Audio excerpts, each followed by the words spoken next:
কেমন আছেন আপনারা সবাই? আমি তো আলহামদুলিল্লাহ ভালো আছি। আপনাদেরকে অনেক কষ্ট দিচ্ছি, তাই না? বারবার ক্লাস নিয়ে। আসলে কি, একটু একটা ভালো রেজাল্টের জন্য সম্মিলিতভাবে একটু কষ্ট করতে হবে। আপনারা একটু কষ্ট করবেন, আমি একটু কষ্ট করব। ইনশাল্লাহ আল্লাহ যদি রহমত করে একটা ভালো রেজাল্ট আমরা তখন প্রত্যাশা করব। আবার সামনে রোজার মাস আসছে, তো রোজার আগেই মোটামুটি আমাদের সব প্রিপারেশন সম্পূর্ণ করে ফেলতে হবে। এটা 9 নম্বর না? কারণ এবার রোজার মাসে আমি ক্লাস বেশি নিব না।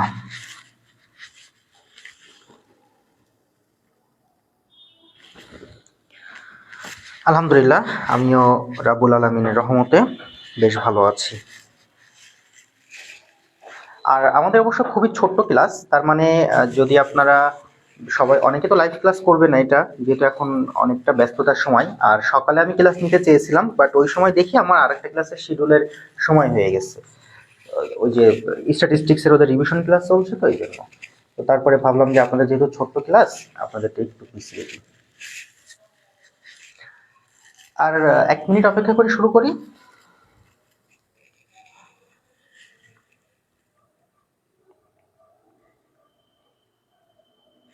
তারপর সকাল থেকে উঠে কি একটু পড়াশোনা করার সুযোগ হয়েছিল আপনাদের?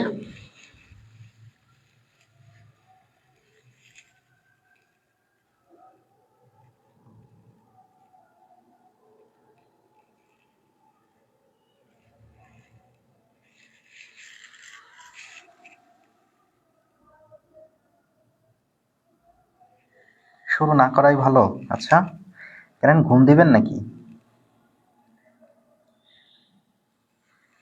আরে খুবই ছোট্ট একটা ক্লাস। আর 30 সেকেন্ড অপেক্ষা করি, হ্যাঁ, তারপরে শুরু করি।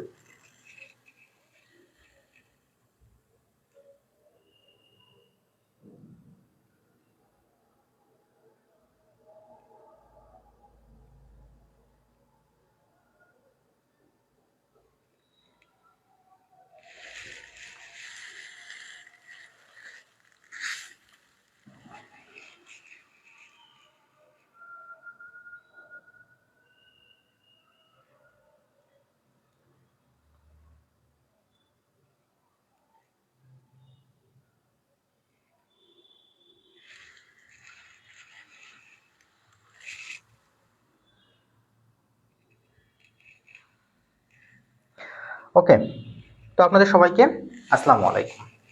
আমরা লিজ ফাইন্যান্সিং এর আজকে 9 নম্বর ক্লাস। আমাদের এই ক্লাসটা শুধুমাত্র তাদের জন্যই যারা আমাদের বিগত 8টা ক্লাস করেছেন, কারণ এটা তো সম্পূর্ণ ক্লাস না। বিগত 8টা ক্লাসের ভিতরের ম্যাথগুলো এখানে ছোট্ট করে একটু আলোচনা করে দিব। এই ম্যাথটাতে আমাদের যে তথ্য দেওয়া আছে, সেখানে এবিসি লিমিটেড কোম্পানি তাদের একটা সম্পত্তি প্রয়োজন, যার মূল্য হচ্ছে 1 লক্ষ টাকা।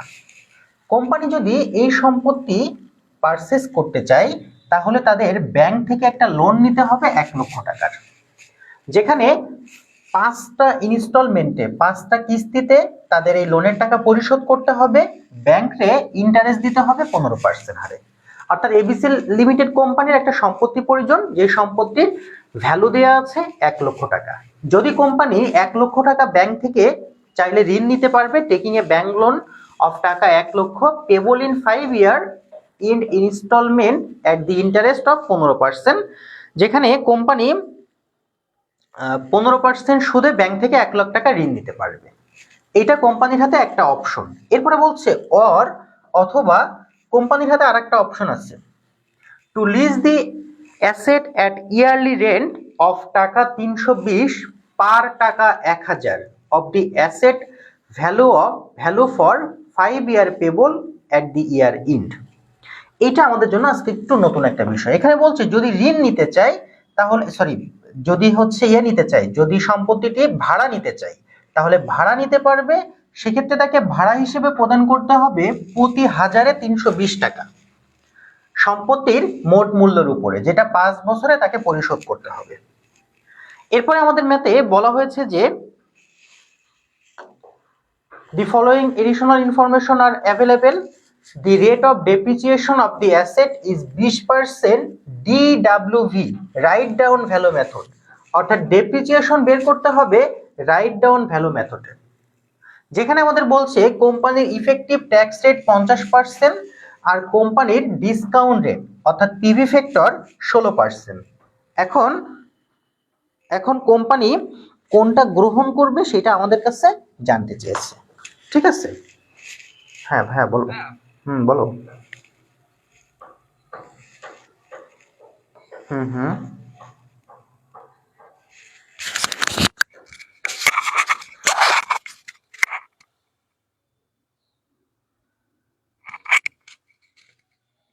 আচ্ছা ঠিক আছে, হ্যাঁ।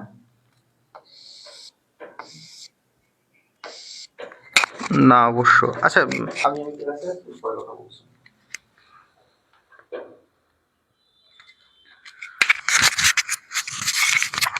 তো যে কথাটি বলছিলাম আমি আর কি, এখন এই ম্যাথে তাহলে কি কি তথ্য দেওয়া আছে আমরা নিশ্চয়ই দেখেছি, বা আরো একবার একটু দেখে আসি। ম্যাথে আমাদেরকে বলেছিল যে একটা সম্পত্তির মূল্য হলো 1,00,000 টাকা, চাইলে ব্যাংক থেকে ঋণ নিয়ে সম্পত্তি পারচেজ করতে পারবেন, সেক্ষেত্রে ব্যাংকে 15% হারে কিস্তি প্রদান করতে হবে। তবে যদি এই সম্পত্তি আপনি লিজে নিতে চান, সেক্ষেত্রে আপনাকে লিজের ভাড়া প্রদান করতে হবে 1,320 টাকা। এছাড়া আমাদের ম্যাথে বলেছে ডেপ্রিসিয়েশন ক্যালকুলেশন করতে হবে ডিডব্লিউভি মেথডে। আমাদের এই ম্যাথের সাথে বিগত যতগুলো ক্লাস করেছি সেই সবগুলো ক্লাসের পার্থক্য দুইটা জায়গায়, একটা হচ্ছে এইখানে যে কিস্তির টাকা, আর একটা হলো ডেপ্রিসিয়েশন বের করার নিয়ম।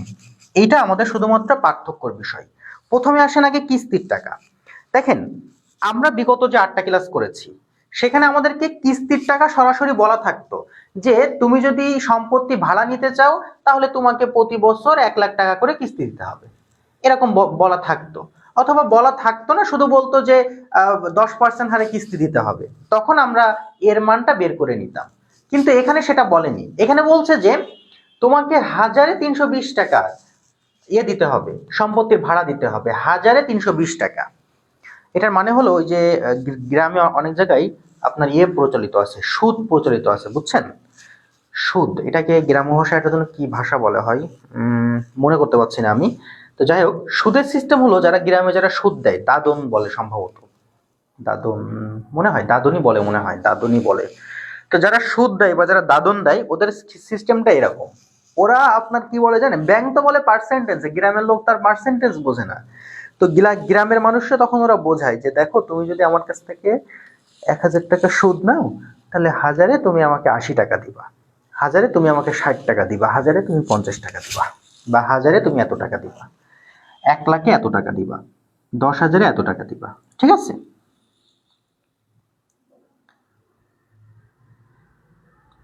দাদনী সম্ভবত। তো এখানে বিষয়টা ওরকম যে বলছে আপনি যদি এই সম্পত্তির ভাড়া নিতে চান তাহলে আপনাকে 1,320 টাকা সম্পত্তির ভাড়া মূল্য পরিশোধ করতে হবে। 1,320 টাকা আপনার সম্পত্তির ভাড়া মূল্য পরিশোধ করতে হবে, অর্থাৎ সুদের টাকা দিতে হবে 1,320 টাকা। এখন আপনার সম্পত্তি টোটাল মূল্য আছে 1,00,000 টাকা, তাহলে 1,000-এ যদি 320 টাকা হয়, 1,00,000 টাকায় যে টাকা আসে সেটা আপনার কিস্তির টাকা। আর আমাদের ম্যাথে আরেকটা কথা বলেছে যে ডেপ্রিসিয়েশন ক্যালকুলেশন করতে হবে ডিডব্লিউভি মেথডে। ম্যাথে ট্যাক্স রেট দেওয়া আছে 50%, ডিসকাউন্ট ফ্যাক্টর দেওয়া আছে 16%। এবার চলেন আমরা ম্যাথের দিকে যাই। ম্যাথের শুরুতেই আমরা ক্যালকুলেশন করব, আমাদের কিস্তি ক্যালকুলেশন করব, যেখানে আমাদের প্রেজেন্ট ভ্যালু অ্যানুইটি দেওয়া আছে 1,00,000 টাকা, ব্যাংক থেকে ঋণ নিলে 15% হার সুদে ঋণ নিতে পারবো। আমরা সবগুলো মান বসালাম, প্রেজেন্ট ভ্যালু অ্যানুইটি মানটান বসায় আমাদের কিস্তির টাকা আসে 29,832 টাকা। এটা হলো আমাদের কিস্তির টাকা। যদি ব্যাংক থেকে ঋণ নিতে চাই তাহলে ব্যাংকে ইনস্টলমেন্ট দিতে হবে 29,832 টাকা। এটা একটা স্ক্রিনশট দিয়ে নিন।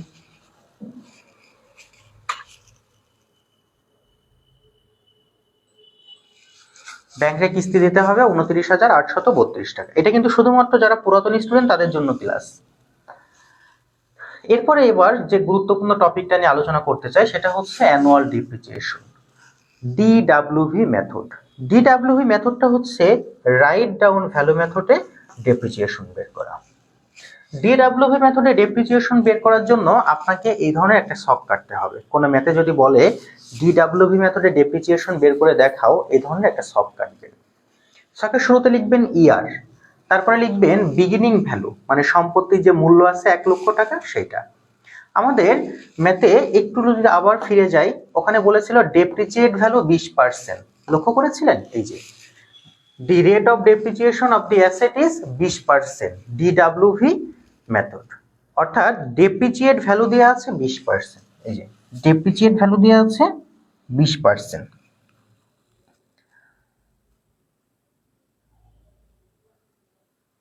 তো আমরা এখন কি করব, এই ছকে প্রথমে ইয়ার লিখব, তারপরে বিগিনিং ভ্যালু লিখব, তারপরে ডেপ্রিসিয়েশন। ডেপ্রিসিয়েশন হচ্ছে আমাদের এই 1 লাখ, 1 লাখের উপরে 20%, ক্যালকুলেশন করলে আসে 20,000 টাকা। এই 1 লাখ থেকে 20,000 টাকা বাদ দিব, দিলে আমাদের আসবে ইন্ডিং ভ্যালু। অর্থাৎ মনে করেন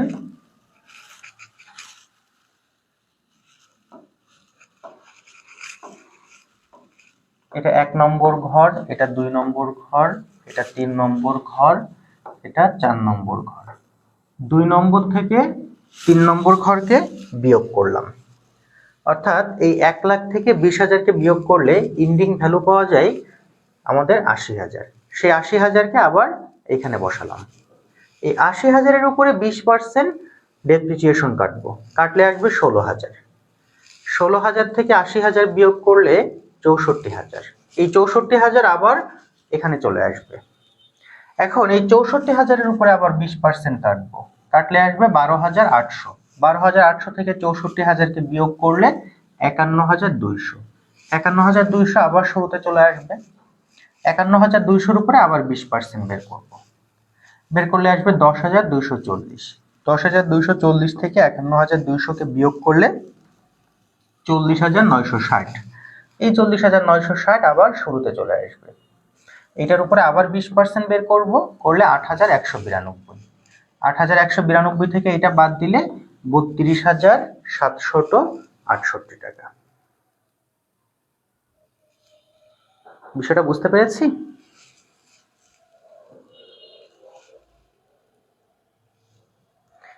এবার এই যে মানগুলো বের হয়েছে 20,000, 16,000, 12,800, 10,240, 8,192, এগুলোই হলো আমাদের ডেপ্রিসিয়েশন। তাহলে এইভাবে ডেপ্রিসিয়েশন আমরা কখন বের করব? যখন আমাদের ম্যাথে বলা হবে যে তুমি রাইট ডাউন ভ্যালু মেথডে ডেপ্রিসিয়েশন বের করে দেখাও, ডিডব্লিউভি মেথডে ডেপ্রিসিয়েশন বের করে দেখাও, তখন আমরা এভাবে বের করব।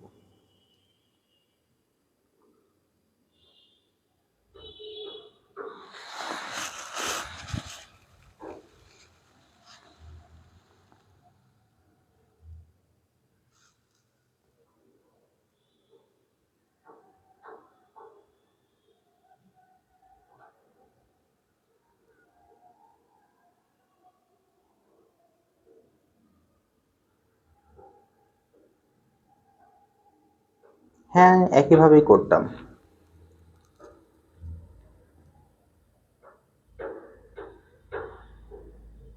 তবে রাইট ডাউন ভ্যালু মেথড ডেপ্রিসিয়েশনে আমি সেলভেজ ভ্যালু দেখিনি অবশ্য কখনো।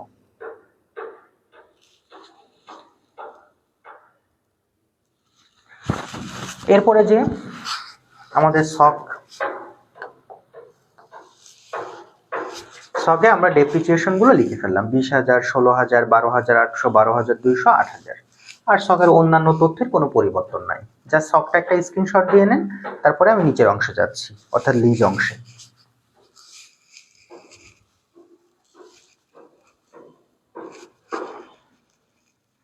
আমাদের লিজ অংশে বলেছিল যে তোমাকে 1,000-এ 320 টাকা লিজের টাকা দিতে হবে, 1,000-এ 320 টাকা লিজের টাকা দিতে হবে, এই কথাটি আমাদের বলেছিল।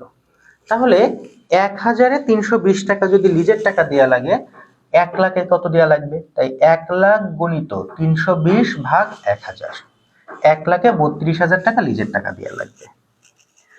তাহলে যদি কোনো ম্যাথে আমরা এমনটা লক্ষ্য করি যেখানে আমাদের সরাসরি লিজের টাকা বলে না দিয়ে এমনটা বলবে যে 1,000-এ এত টাকা দেওয়া লাগবে, সেক্ষেত্রে আমাদের ক্যালকুলেশন করার সিস্টেমটা এরকম যে এই 320 ভাগ 1,000 গুণিত 1 লাখ। তাহলে 1 লাখে আমাদেরকে 32,000 টাকা লিজের টাকা পরিশোধ করলে হয়ে যাবে। নিচে আমরা ছকে একইভাবে লিখব, প্রথমে ইয়ার, তারপরে ইনস্টলমেন্টে লিখব 32,000 টাকা। আমাদের ম্যাথে ট্যাক্স রেট দেওয়া ছিল 50%। 32,000 থেকে 50% 16,000 টাকা বাদ দিলে থাকে 16,000।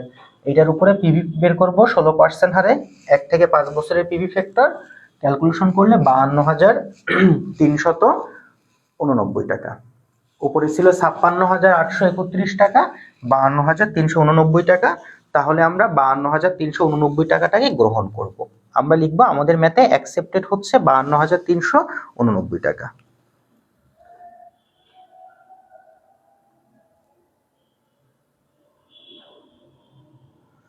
না না, ডেপ্রিসিয়েশন ভ্যালু তো এইটা, এই যে 20,000, 16,000, 12,000, এটা হলো ডেপ্রিসিয়েশন ভ্যালু। এই যে এইটা 20,000, 16,000, 12,000, এই যে ডেপ্রিসিয়েশন এটা।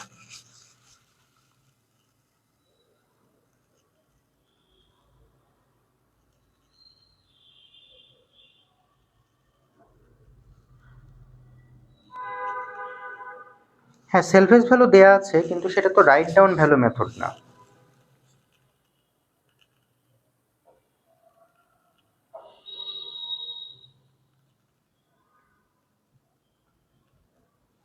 এই ম্যাথগুলো অনেক বড় বড় নিবিড় ভাই, এটাই আমারও চিন্তা আপনাদের নিয়ে।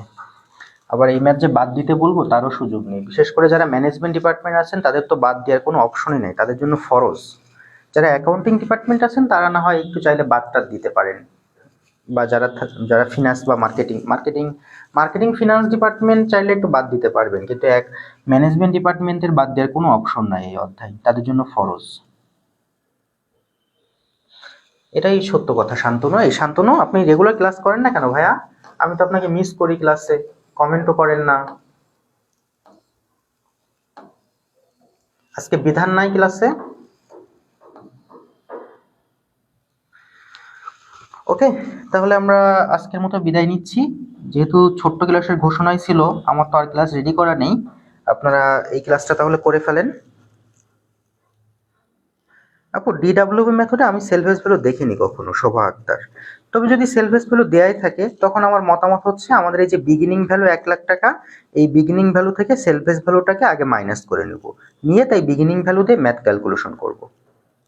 না, এন্ডিং ভ্যালুর কোনো কাজ নেই লিজা আপু। আচ্ছা, প্রথম প্রশ্নটার স্ক্রিনশট দিয়েছেন? এটা হলো প্রশ্ন।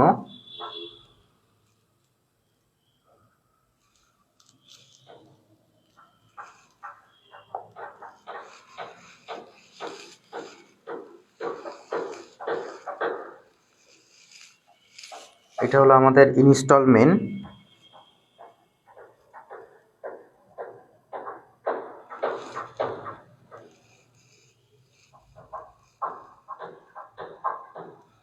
এটা হচ্ছে ডিডাব্লিউভি মেথড।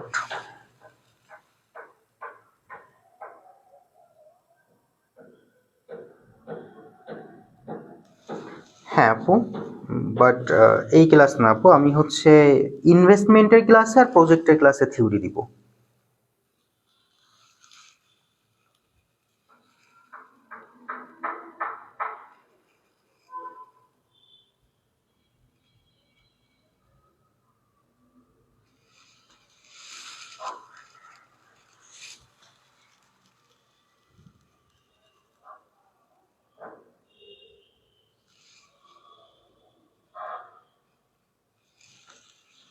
এই পর্যন্ত।